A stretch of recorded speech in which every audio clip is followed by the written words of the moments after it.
रोज एक नई कहानी देखने के लिए चैनल को सब्सक्राइब करें और बेल आइकन दबाना ना भूलें। पूजा हर रोज की तरह आज भी किचन में काम कर रही थी। तभी वो अपने ससुर को किसी से फोन पर बात करता हुआ सुनती है। अरे मोना सुनो ना, कब मुझसे मिलने का प्लान बना रही हो?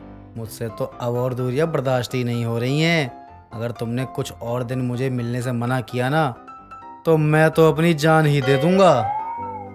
पापा जी, ये क्या आप माँ जी के होते हुए किसी दूसरी औरत के साथ चक्कर चला रहे हैं? हे भगवान, मेरी सास के तो करम ही फूट गए। वो पापा जी के होते हुए बर्बाद हो गई।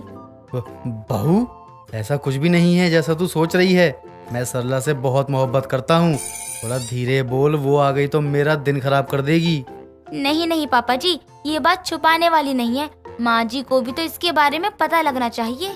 अरे बहू, तू समझ क्यों नहीं रही है? मैं तेरी सास के सर की कसम खाता हूँ, मैं सिर्फ उससे ही प्यार करता हूँ। सच्ची ना पापा जी?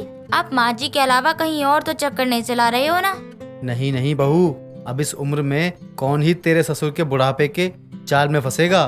बल्कि मैं तो चाहता हूँ कोई तो इस बुढ़ापे में मर मिटे। क्या कहा पापा जी आपने? लगता है माँ जी को बुलाना ही पड़ेगा। आप ऐसे नहीं मानने वाले हो। बहू, तू भी ना बहुत मजाक करती है अपने बाप समान ससुर से। पापा जी, आप भी ना बहुत कुछ कर रहे हो माँ जी के पीठ पीछे।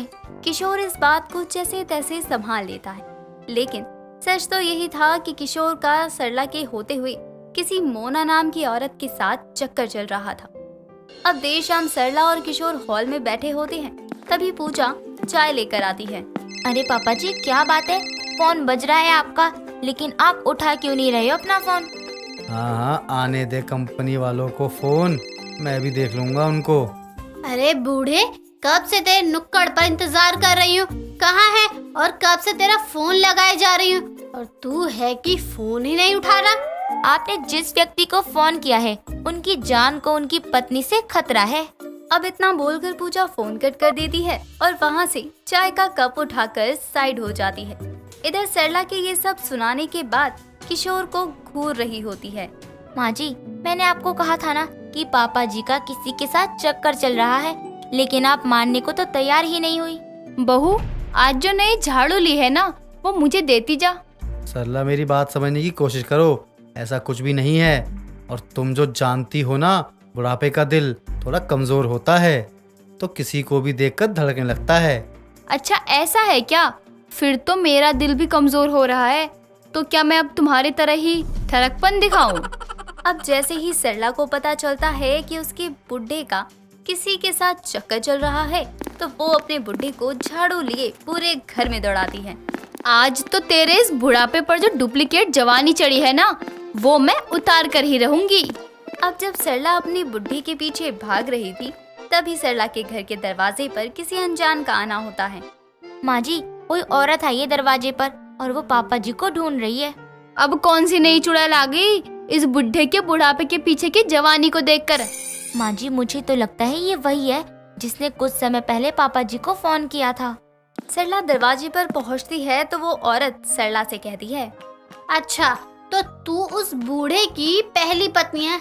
चल, कोई नहीं, इस बूढ़े की दूसरी पत्नी मोना। प्यार से तेरा बुढ़ा मुझे मोना डार्लिंग बोलता है।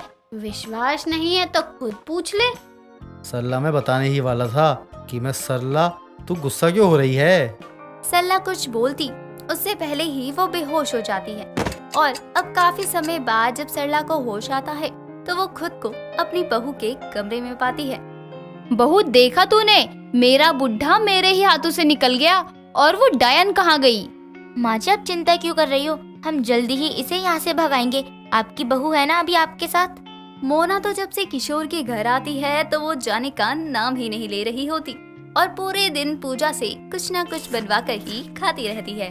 अरे बहू, क्या बना रही है? मुझे तो बहुत तेज से भूख लग रही है। भूख लगी है, लेकिन मैं तो अभी आपको 5 आलू के पराठे देकर आई थी। आपको भूख कैसे लग गई? अरे तेरे ससुर मुझे कम परेशान करता है क्या? जब से आई हूं उसके ताने से और ज्यादा भूख लग जाती है। ठीक है, अभी ये पराठे तो माँ जी के लिए हैं। जैसे ही पूजा अपनी सास को खाना खाने के लिए कहने जाती है, इधर सरला के हिस्से के 3 पराठे मोना खा चुकी होती है। ये क्या, आप माँ जी के हिस्से का भी पराठा खा गईं? बहू, जल्दी दे। जो बना है, मुझे किसी काम से बाहर भी जाना है। माँ जी वो क्या है ना, आपके पराठे भी इन्होंने खा लिए। सत्यानाश हो इस करमजली अभागी का। खुद का क्या कम पड़ गया था 5 पराठे, जो अब मेरे 3 खा गई। पेट है या कुआं, कभी भरता ही नहीं। सुनो, मुझे कुछ देर बाद फिर कुछ खाने का मन करेगा, तो आप बाहर से कुछ अच्छा सा ऑर्डर करवा लो। अब तो किशोर भी अपनी दूसरी पत्नी से परेशान हो चुका था। वो बाहर का भी खाती और घर का भी थोड़ी थोड़ी देर पर खाती ही रहती, जिससे सब परेशान हो चुके थे। देर शाम सास बहू एक साथ बैठे हुए मोना के घर से निकलने की प्लानिंग कर रहे थे। बहू सच कहूँ तो इसे तू इतनी मिर्ची डालकर सब्जी बनाकर दे दे कि 2 दिन तक ये टॉयलेट से बाहर ही न निकल पाए।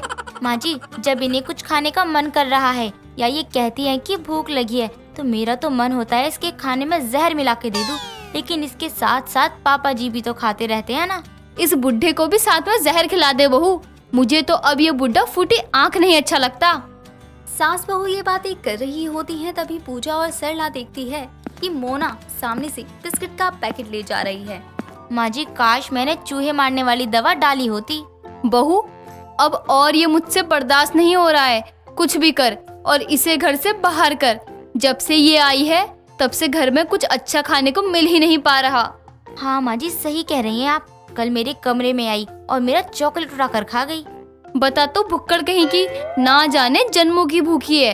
अब पूजा भी सबके लिए खाना तो बनाती है, लेकिन मोना के लिए वो मिर्च वाले पराठे बनाती है, जिसे खाकर मोना का पेट ही खराब हो जाता है।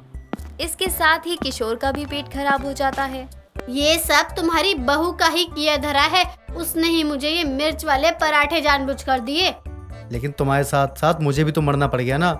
तुम ना आती, ना मेरे साथ मेरे ही घर वालों का ऐसा व्यवहार करते। इन लोगों ने तो मेरी हालत कुत्तों से भी बुरी कर रखी है। मुझे अब एक पल भी यहाँ नहीं रहना। मुझे अभी के अभी मेरे घर पर छोड़ कर आओ। कभी तो ये लोग कुछ खाने को नहीं देते और कभी देते भी हैं तो मेरी ये हालत कर देते हैं। अरे मेरी माँ, तुझे जहाँ जाना है जा। मैं तो 2 शादी करके ही पछता रहा हूँ। तुमसे शादी करके तो मैं इतना पछता रही हूँ। पता नहीं सरला ने तुझसे शादी कैसे कर ली। बड़ा आया बुढ़ा मेरे पे लाइन मारने वाला। ऐसा मारूंगी ना कि सीधा कब्र में जाके पड़ेगा। जब से इस घर में आई हूँ, तेरी बीवी और तेरी बहू हर वक्त मुझे टॉर्चर करती रहती है। न सही से कुछ खाना देती है और जो देती है उसमें नजर लगाती रहती है। जा रही हूँ मैं। और हाँ, कभी मुझे अपना चेहरा मत दिखा देना, वरना इसी चेहरे का ऐसा नक्शा बनाऊंगी ना, कोई पहचान भी नहीं पाएगा। मोना तो समझ चुकी थी कि उसके ज्यादा खाने की आदत की वजह से ही पूजा ने उसे मिर्च के पराठे खिलाए हैं।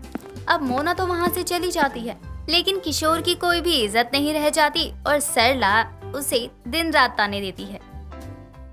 दोस्तों, अगर आपको ये कहानी पसंद आई तो इसे लाइक करें, शेयर करें और कमेंट करके बताएं कि कहानी में आपको सबसे अच्छा क्या लगा।